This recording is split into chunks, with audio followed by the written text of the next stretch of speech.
At kaugnay ng balitang yan, makakasama natin ang tagapagsalita ni Leyte Representative Ferdinand Martin Romualdez na si Attorney Ade Fajardo. Magandang gabi po, Attorney Fardo, at welcome back sa Arangkada Balita.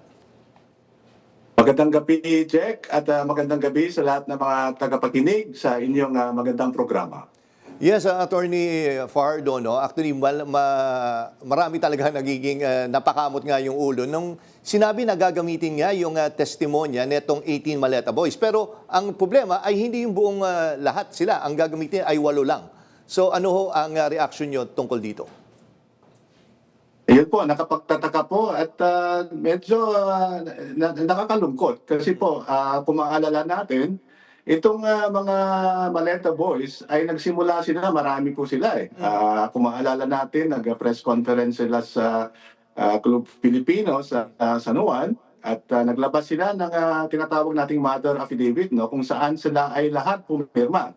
At doon sa Mother Affidavit na iyon, ay ang pinangalanan nilang mga tao doon ay mahigit 20, no? 20 people, including very prominent persons, no? Including, I think, Congressman Laila de Lima, na nung sinasabi nila na merong nagtanggap ng maleta si Congressman de Lima, hindi pa naman siya kongresista. Kakalaya lang niya sa bilangguan dahil doon sa mga kasong kinaharap niya.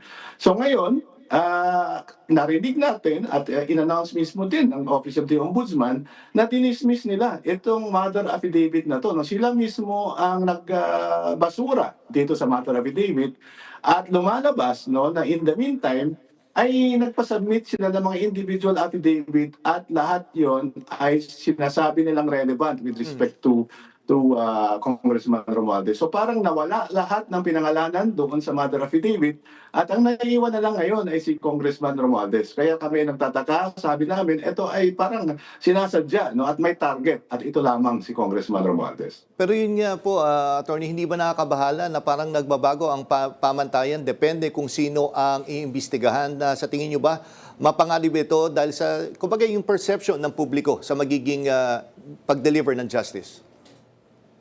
Opo, napaka-mapanganib po yan. Kasi precisely, finailan na nga sila ng perjury, no, ng Department of Justice, no less, which is also an investigatory and prosecutorial arm in government. No? At sinabi ng Department of Justice na sila ay liable for perjury. Ibig sabihin po ay sila ay nagsisinungaling.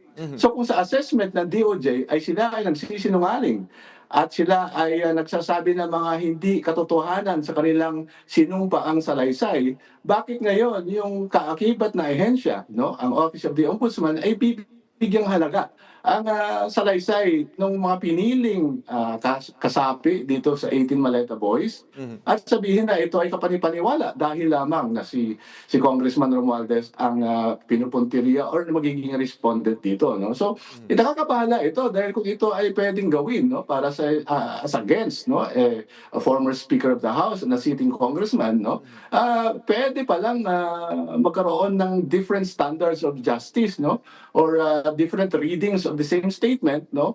Ang mga ahensya ng gobyerno depende kung sino ang kinakasuhan. So, hindi po natin gusto ito. Gusto natin yung patas ng laban. Si Congressman Romualdez naman ay hindi tumatakas, nandito lang, hindi umaalis ng bansa. Handang harapin lahat ng mga hablang ito. Pero ang gusto natin ay ang announcement nga ng Pangulo mismo na idaan lang sa tamang proseso. Tsaka yun nga po although hindi naman ako abogado, pero paano ho ba yan ito sa korte? Kung sakali, di ba 18 na Maleta Boys to, pero pipiliin mo lang ay yung 8 lang ang tatanggapin mo? Hindi ba dapat pare-pareha sila kung nagsasabi naman sila ng totoo?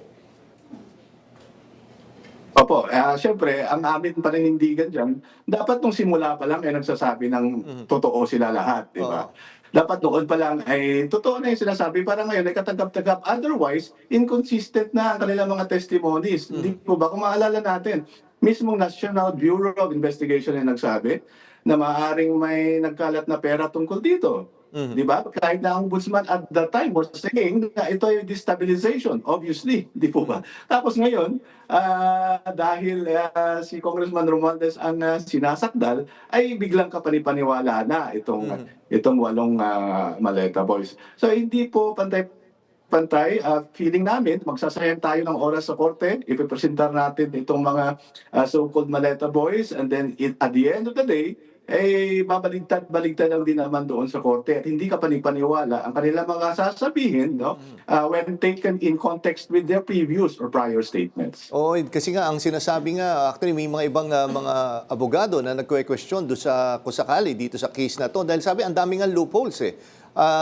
netong mga statement nila at kumbaga sabi nga nila, may nabasa pa ako, sigurado ba sila na ito gagamitin nila dahil baka magpahina pa ng kaso kung gagamitin ay yung mga statement na maraming butas.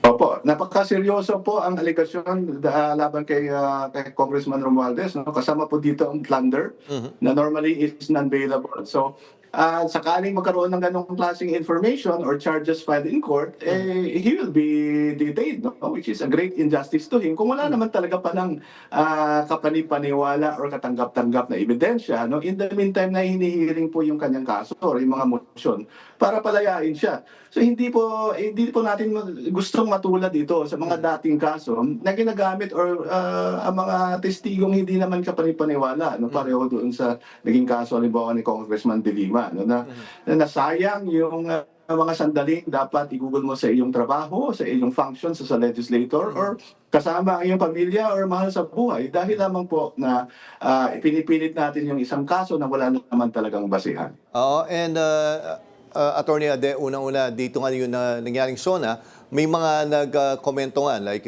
si former Congressman Teddy Casino na sinasabi parang naging fall guy etong si dating speaker at maging yun din naman yung sinabi ni former Senator Coco Pimentel na sinabi nga niya na parang kawawa dahil pinangalanan.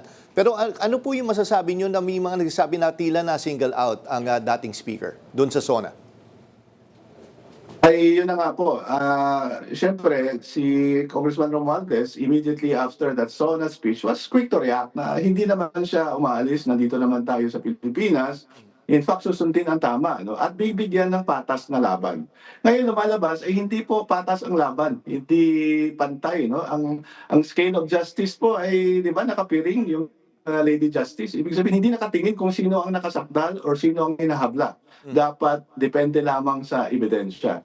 Ngayon, kung iba-iba ang pagbasa ng ebidensya, iba ang appreciation ng Secretary of Justice, iba naman ang appreciation ng Office of the Ombudsman, parang may sobrang mali po doon, di ba? Dapat ang standard ng ebidensya para maiangat mo ito sa korte ay reasonable certainty of conviction.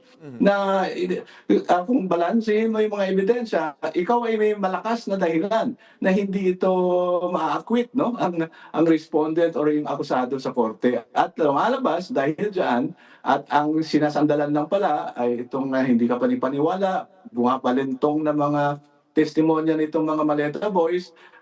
Kahapon, 23, ngayon ay iisa na lang. Minsan may binabago-bago sa mga sitwasyon, sa mga bahay, kung saan nakalocate, saan ang delivery point.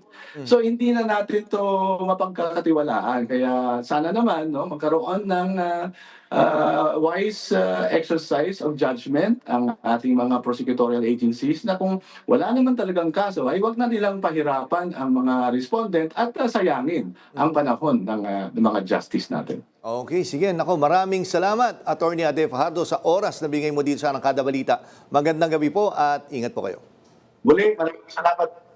Maraming salamat po sa pagkakataon.